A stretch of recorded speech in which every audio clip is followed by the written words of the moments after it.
साक्षी महाराज का बयान आ गया है। ज्ञानवापी के सर्वे पर बोले हैं साक्षी महाराज, हिंदुओं को न्याय मिलने वाला है। ये साक्षी महाराज का बयान। मुस्लिम पक्ष को पता है कि आखिर सच क्या है। सर्वे करने वाले ना हिंदू है ना मुस्लिम है। 30 लाख मठ मंदिरों को तोड़ा गया। ये साक्षी महाराज का बयान है, आप पहले सुनिए।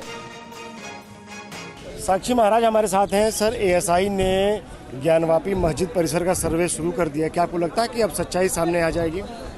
देखो, सच्चाई स्वीकार करना बात अलग है, सच्चाई होना बात अलग है। सच्चाई ये है कि 30 लाख से अधिक मठ मंदिरों को तोड़ के मस्जिदों का रूप धारण किया गया। उसमें केवल एक इरादा हिंदुओं का मान मर्दन करने का था। उसमें से ही मुख्य स्थान अयोध्या, मथुरा, काशी, तो अब इसमें सर्वे हो रहा है।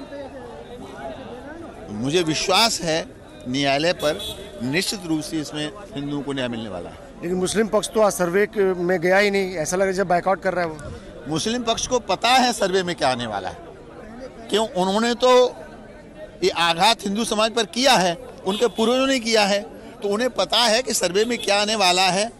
उन्हें पता है क्या निकल के आने वाला है, कहाँ मूर्तियाँ गड़ी हैं, कहाँ क्या स्थिति है, ये उस पक्ष को अच्छी तरह से पता है, तो फिर उनका न जाना स्वाभाविक है। लेकिन अगर एएसआई सर्वे में मुस्लिम पक्ष मौजूद नहीं रहेगा तो सर्वे के नतीजों में सवाल भी उठ सकते हैं। नहीं, सर्वे का सप्रमाण प्रस्तुत करने वाले हैं। वो सर्वेयर न बीजेपी के हैं, न हिंदू के हैं, न मुसलमान के हैं। सर्वेयर सर्वे करने वाले हैं। वो जो सर्वे करके देंगे हम भी स्वीकार करेंगे, मुसलमान पक्ष को स्वीकार करना चाहिए। लेकिन इस सर्वे के खिलाफ फिर से कोर्ट में केस दाखिल हो गया, कैविएट दाखिल हो गई है। कोई बात नहीं, हमें कोर्ट पर पूरा का पूरा विश्वास है। कोर्ट जो करेगा सही करेगा। शुक्रिया हमसे बात करने के लिए। प्रकाश पांडे, टीवी 9 भारतवर्ष।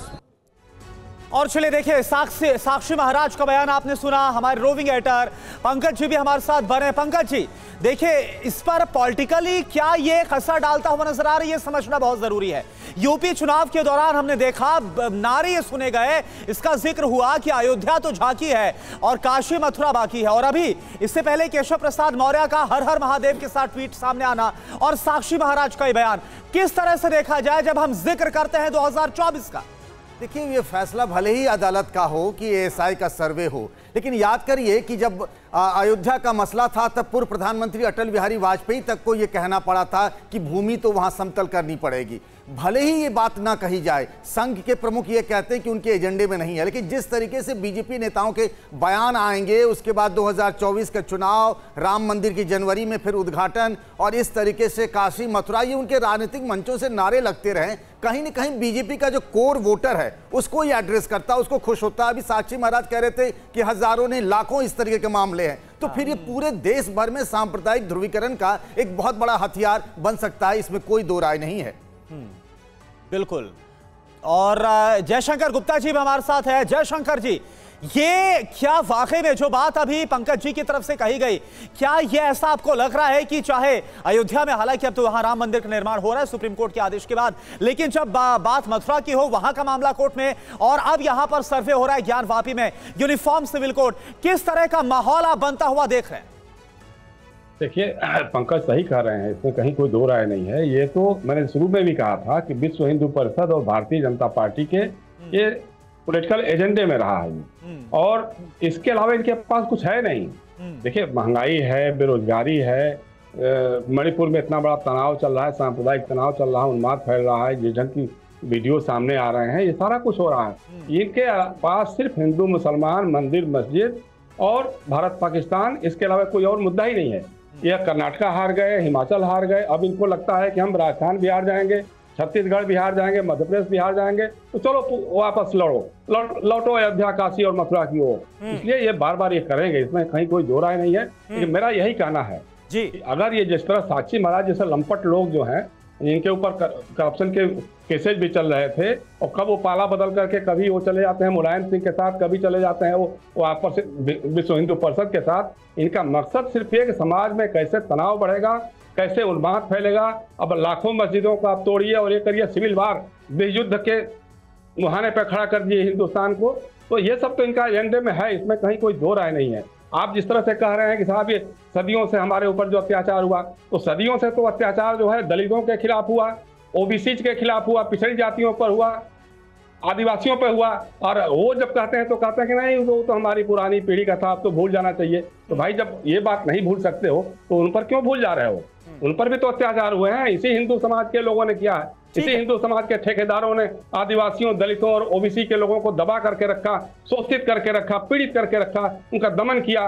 ठीक है जयशंकर जी, करना शुरू कर दे। जयशंकर जी, जिन बातों का आपने जिक्र किया है उस पर हम जवाब ले लेते हैं। हमारे साथ समीर चौगावकर साहब मौजूद हैं। समीर जी, आपको लगता है कि असल मुद्दों से ध्यान भटकाने के लिए इस तरह के मुद्दों को ज्यादा हवा दी जा रही है 2024 से पहले, जिस बात का जिक्र गुप्ता जी कर रहे हैं?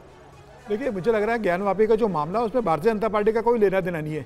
हिंदू पक्षकार गए हुए हैं, उसके अंदर से भारतीय जनता पार्टी कोई लेकिन जिस तरह से बीजेपी के बड़े बड़े नेताओं के बयान आ रहे हैं, कैसे आप ये कहेंगे कि लेना देना नहीं है? नेता तो बयान देंगे ही। हिंदू का कोई मामला है, किसी भी मामले में नेता बयान दे सकता है। लेकिन मैं आपको एक बात बता दूं, 2014 में प्रधानमंत्री नरेंद्र मोदी को प्रचंड बहुमत मिला था, तो हिंदू मुसलमान के कारण नहीं मिला था। 2019 में 303 सीटें भारतीय जनता पार्टी को मिली, तो वो हिंदू मुसलमान के कारण नहीं मिली थी। और 2024 में भी भारतीय जनता पार्टी को जो स्पष्ट बहुमत मिलने जा रहा है वो हिंदू मुसलमानों के कारण नहीं मिलेगा। प्रधानमंत्री मोदी ने देश के 140 करोड़ लोगों के लिए जो विकास के कार्य किए हैं, उसके आधार पर उन्हें बहुमत लेने के लिए जा रहे हैं। आप कोई विपक्ष यह कह सकता है कि भैया राम जन्म मंदिर का निर्माण हो रहा है तो उसके आधार पर जनवरी में उद्घाटन करके वोट मांगे जाएंगे, या ज्ञानवापी का मुद्दे को बनाया जाएगा, किसी और मुद्दे को उखाड़ा जाएगा।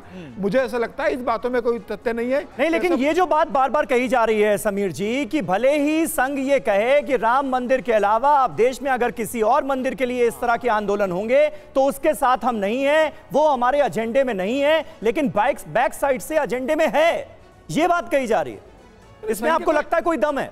संघ के एजेंडे में नहीं है। संघ इस मामले में, ज्ञानवापी में संघ का कोई इन्वॉल्वमेंट नहीं है। संघ ने कोई दावा नहीं किया उसके ऊपर। अगर कोई पक्ष करता है, हिंदू समाज में तो कई संगठन हैं, कई तरह की संस्थाएं, कोई अगर दावा करता है, कोई कार्य करता है तो संघ का उससे क्या लेना देना? तो मुझे ऐसा लगता है कि संघ को हर मामले में लाने की जरूरत नहीं है। संघ का इसमें कोई लेना देना नहीं है। लेकिन मेरा यह भी कहना है कि अगर कोई पक्ष गया है और कोर्ट ने अगर सर्वे करने की एसआई को कहा है तो सर्वे हो जाना चाहिए, दूध का दूध पानी का पानी हो जाना चाहिए, और जो भी सच्चाई वो सामने आना चाहिए। अब कोर्ट डिसाइड करेगा। आज अभी सुप्रीम कोर्ट में सुनवाई है, तो कोर्ट जो भी इसमें निर्णय देगा वो सबको मान्य होगा और सबको स्वीकार करना चाहिए। आज मुस्लिम पक्ष उसका बहिष्कार कर रहा है। बिल्कुल, आज हमने देखा भी कि सर जो मुस्लिम पक्ष है वो नहीं पहुंचा उसके अंदर। हालांकि उनका कहना है कि नोटिस नहीं मिला, लेकिन वो बात अलग है कि कल कमिश्नर के साथ जो बैठकर मुलाकात हुई थी उसमें दोनों पक्षों को बुलाकर उनके वकीलों को बताया गया था। लेकिन इन सब के बीच डॉक्टर ओम जी उपाध्याय, जो कि डायरेक्टर हैं आईसीएचआर के, वो भी हमारे साथ बने हुए हैं। डॉक्टर ओम जी उपाध्याय, मेरा सवाल आपसे है, देखिए ये जो सर्वे है जिसे हम साइंटिफिक तकनीक बता रहे हैं, ये कितना मायने रखने वाला है? क्योंकि इसके पहले जो सर्वे आए उसमें हिंदू पक्ष ने जो दावा किया उस पर मुस्लिम पक्ष की तरफ से कुछ कहा गया, उनके दावों को खारिज करने की बात की गई, लेकिन अब तो सब कुछ वैज्ञानिक आधार पर सामने आ जाएगा। जी बिल्कुल, देखिए ये बड़ा अंतर होता है कि कोई चीज केवल धार्मिक आस्था या भावना के प्रवाह में कही जाए और कोई बात प्राथमिक स्रोतों के आधार पे या वैज्ञानिक प्रमाणों के आधार पे कही जाए। इससे बहुत बड़ा अंतर होता है। तो हम इमोशनल वेव की बात नहीं कर रहे हैं, हम किसी भावनात्मक प्रवाह, हमारी आस्था है इसलिए हम ऐसा नहीं कह रहे। बात यह है कि उस जब परिसर का सर्वे जिस तरीके से कहा गया है, अगर हम उसका ग्राउंड पेनिट्रेशन करेंगे तो बहुत स्पष्ट तरीके से रिमेन्स का पता चल जाएगा।